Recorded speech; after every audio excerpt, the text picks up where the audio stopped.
गया है ताकि ये और भी साफ, रोचक और सिनेमाई लगे।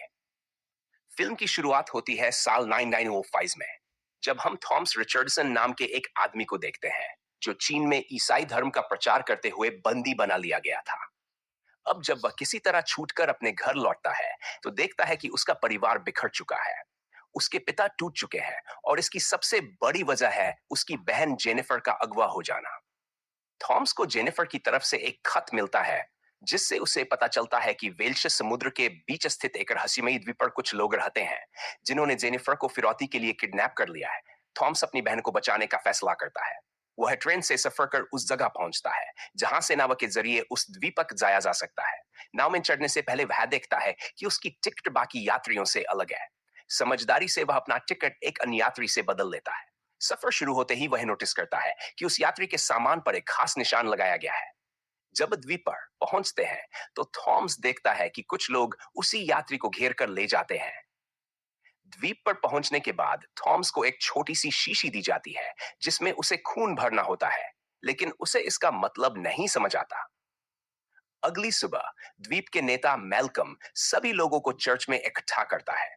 वहां वह उन्हें बताता है कि कैसे उसने अपने साथियों क्वेन और फ्रैंक के साथ मिलकर इस द्वीप को खोजा, सरकारी जुल्म से भागकर यहां शरण ली और कैसे उन्होंने यहां एक देवी को खोज निकाला जो इस जमीन को उपजाऊ बनाए रखती है।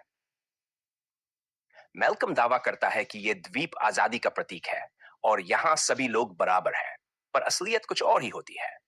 चर्च के सेशन के बाद मैल्कम और उसके साथी उस यात्री से मिलने जाते हैं जिसे थॉमस ने टिकट बदला था। वे उसे पैसे न मिलने पर यातना देते हैं, लेकिन जब पता चलता है कि वो असली बंदा नहीं है तो उसकी गर्दन काट दी जाती है। इसके बाद वे समझ जाते हैं कि उनके बीच कोई घुसपैठिया है। उसी रात थॉमस गांव में चुपके से घूमता है और कुछ अजीब बातें देखता है, जैसे लोग अपने खून को बोतलों में भरकर दरवाजों के बाहर रखते हैं। उसे मैल्कम के घर के नीचे एक रहस्यमयी तहखाना भी दिखता है जहां वह उसे कई बार जाता हुआ देखता है। वहीं थॉमस को यह भी पता चलता है कि मैल्कम की बेटी एंड्रिया और फ्रैंक का बेटा जेरमी कुएं की बेटी फिफियन के साथ अफेयर में है। थॉमस समझ जाता है कि इन सब के दरवाजे पर खून भरी बोतलें ही उनकी सदस्यता का प्रमाण है। वह पड़ोसियों की बोतलों से थोड़ा खून अपनी बोतल में डालता है और अपने दरवाजे के बाहर रख देता है। वह एक पुरानी बाइबल से नक्शा बनाता है जिससे उसे गांव की संरचना समझ आती है। अगले दिन थॉमस जेरमी को ब्लैकमेल करता है कि अगर उसने मदद नहीं की तो वह उसके अफेयर का खुलासा कर देगा। मजबूर होकर जेरमी थॉमस को बताता है कि इस द्वीप पर देवी को जिंदा रखने के लिए इंसानी खून की जरूरत होती है। यही वजह है कि देवी अब कमजोर हो रही है, खेत सूखे पड़े हैं, जानवर मर रहे हैं और जेनिफर को देवी की बलि के लिए जिंदा रखा गया है। थॉमस जेरमी से वादा करता है कि वो सब कुछ ठीक कर देगा, बस जेनिफर को बचाने में मदद करे। इसी दौरान मैल्कम चर्च में सभी न्यूकमर्स को बुलाता है ताकि घुसपैठिए को पकड़ा जा सके। वह सबको द्वीप के नियमों और पवित्र ग्रंथों के बारे में सवाल पूछता है। थॉमस को डर होता है कि वो पकड़ा जाएगा, इसलिए वह एक चाकू छुपाकर ले जाता है। लेकिन तभी एक असैसिन, हत्यारा, जो खुद को राजा का भेजा हुआ बताता है, मैल्कम पर हमला करता है। थॉमस जान बचाने के लिए उस पर हमला करता है और असैसिन मारा जाता है। मैल्कम थॉमस को अपने घर ले जाकर उसकी मरहम पट्टी कराता है और अपना खून निकालकर उसे ब्लड ओथ देता है, यानी अब थॉमस उनका विश्वास पात्र है। पर कहानी यहीं खत्म नहीं होती। रात को मैल्कम पूरे गांव में ऐलान करवाता है कि जेनिफर एक जासूस है और उसका कोई साथी अभी भी गांव में छुपा हुआ है। अगर वो सामने नहीं आया तो जेनिफर को मार दिया जाएगा। अगले दिन जेनिफर को गांव की मुख्य सड़क पर बैठा दिया जाता है। बच्चे उसके साथ खेल रहे होते हैं। तभी एंड्रिया उसके लिए खाना लेकर आती है और बच्चों को भगा देती है।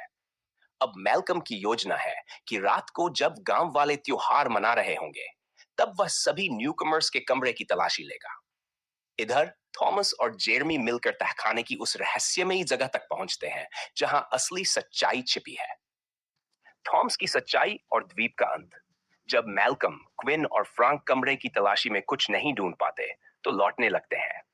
तभी उन्हें थॉमस का बनाया हुआ नक्शा मिल जाता है जिससे पता चलता है कि थॉमस कहीं पास ही घाड़ में छुपा है। क्विन और मैल्कम घाड़ के दोनों दरवाजों की निगरानी करने लगते हैं और फ्रांक भीतर जाता है।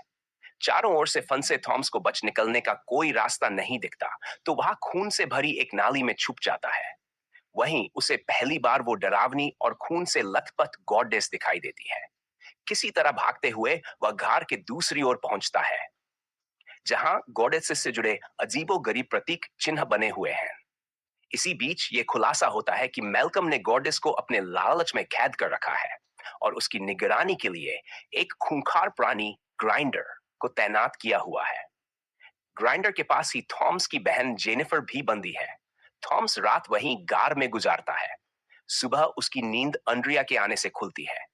अंड्रिया उसे नए कपड़े देती है और जब वो अपने पुराने कपड़े उतारता है तो उसके पीठ पर बने निशानों को देखकर चौंक जाती है। तब थॉमस उसे अपने अतीत के जख्म दिखाता है, कैसे उसे चीन में बंदी बना लिया गया था, सबने उसे छोड़ दिया था, भगवान ने भी, सिवाय उसकी बहन जेनिफर के।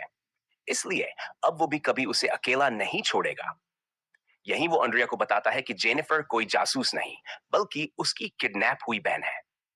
वहीं दूसरी ओर फिफियोन और जेरेमी की एक निजी मुलाकात होती है, जहां फिफियोन अपने प्रेगनेंसी की बात बताती है और दोनों मिलकर द्वीप से भागने की योजना बनाते हैं।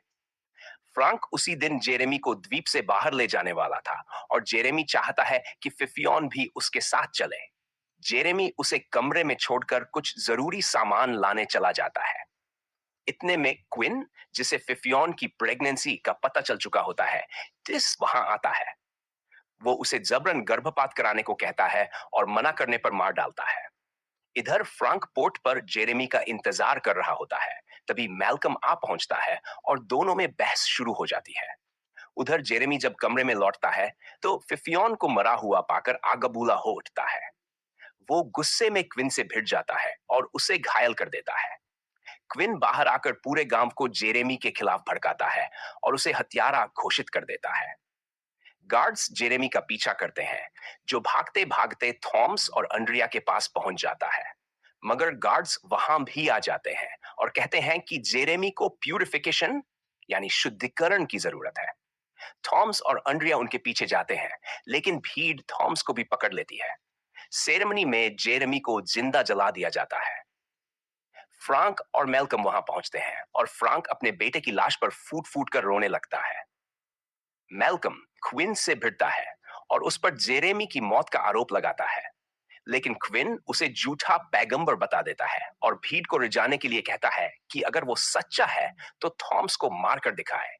मजबूरन मेलकम थॉमस को मारने ही वाला होता है कि तभी आग लग जाती है। फ्रांक गॉडेस को मारने निकल चुका होता है। क्विन और मेलकम उसके पीछे भागते हैं। थॉमस भी पीछे जाता है और देखता है कि बार्न के बाहर ग्राइंडर ने फ्रांक को बेरहमी से मार डाला है। थॉमस छुपते हुए बार्न के अंदर पहुंचता है और गॉडेस को खून पीते हुए देखता है। उसे वहीं जेनिफर मिलती है, लेकिन तभी ग्राइंडर उस पर हमला कर देता है और उसे बेहोश कर देता है। होश आने पर थॉमस खुद को मीट टेबल से बंधा पाता है। वहां उसकी ग्राइंडर से एक भीषण लड़ाई होती है, जिसमें थॉमस उसे मार गिराता है। अब थॉमस गॉडेस के पास जाता है। वह उसके सिर को छूती है और थॉमस को अपने साथ हुए अत्याचारों की यादें दिखाती है। वह थॉमस से निवेदन करती है कि उसे मुक्त कर दे। थॉमस उस पर आग लगा देता है और धीरे धीरे पूरी बस्ती में आग फैलने लगती है।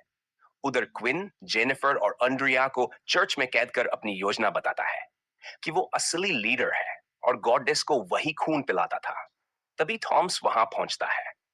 अंड्रिया और जेनिफर चेन तोड़ने की कोशिश करती है, लेकिन क्विन थॉमस पर बार बार चाकू से वार करता है।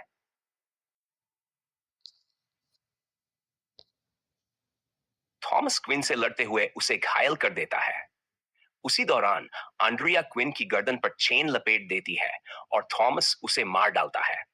इसके बाद थॉमस जेनिफर और आंड्रिया के साथ भागने लगता है, लेकिन जेनिफर उसे साथ ले जाना चाहती है, पर थॉमस खुद को वहीं छोड़ने का फैसला करता है और उन्हें जाने के लिए कहता है।